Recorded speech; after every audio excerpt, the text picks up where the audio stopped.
I saw a Reddit post earlier, which I've been thinking about.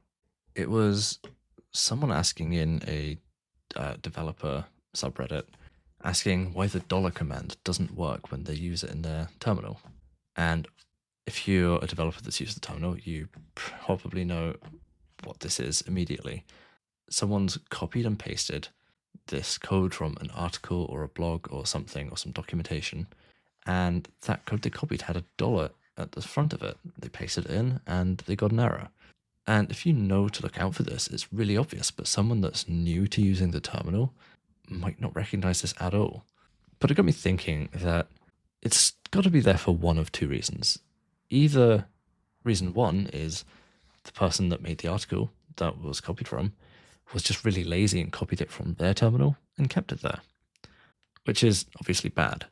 But on the other end of the spectrum, it could be there because the person that wrote the article is trying to be really, really helpful and putting it there to denote, hey, this is a console command, because people that use terminals will know that something starting with a dollar is denoting, this is the prompt for the terminal.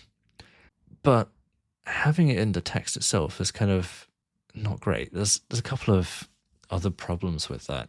You can, not every terminal uses a dollar as the default prompt. Sure, a lot of them do, and a lot of them historically have, but we're moving into an age where so many terminals are coming out with a different, more interesting prompt that looks just prettier out of the box.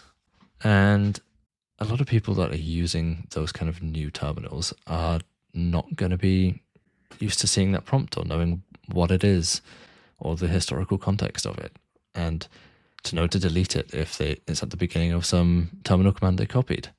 But if you're writing an article like that and you want to denote something is a terminal command, you can always just mention it in context and say, run this command in your terminal, and then not include the dollar at the beginning. Or you could use the CSS before pseudo selector to add some a content property with the dollar sign, so that when you actually copy and paste it, it doesn't show up in your clipboard. Because then it'll be a little bit less confusing. You've still got the visual indicator there that this is a terminal prompt for someone that needs it, but someone copying and pasting it isn't going to be caught up by that. I think there's a lot of really similar problems like this in history where someone's tried to be really, really helpful with the kind of thing they've done, but it's backfired and been completely the opposite and just caught people up.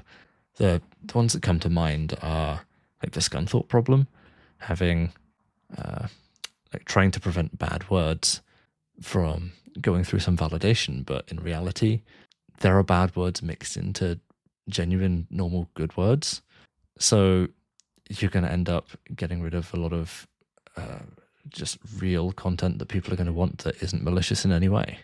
Same for, I think, the swipe to delete feature for a lot of devices has become so ubiquitous, but also a bit of a pain. Sometimes a phone slips in someone's hand and you could potentially delete something you don't want to because there's not really any confirmation. It just happens. I think that the very worst one I can think of, though, is cars, smart cars now with auto-updating software, or any auto-updating software, but cars especially, because there's been horror stories of cars needing a software update and you can't drive it until this software update's finished 15 minutes later, which is just absolutely awful. So I think when I'm making things now and I'm trying to do something that I think is helpful, I'm going to take a step back and think, could this be bad for the end user in any way?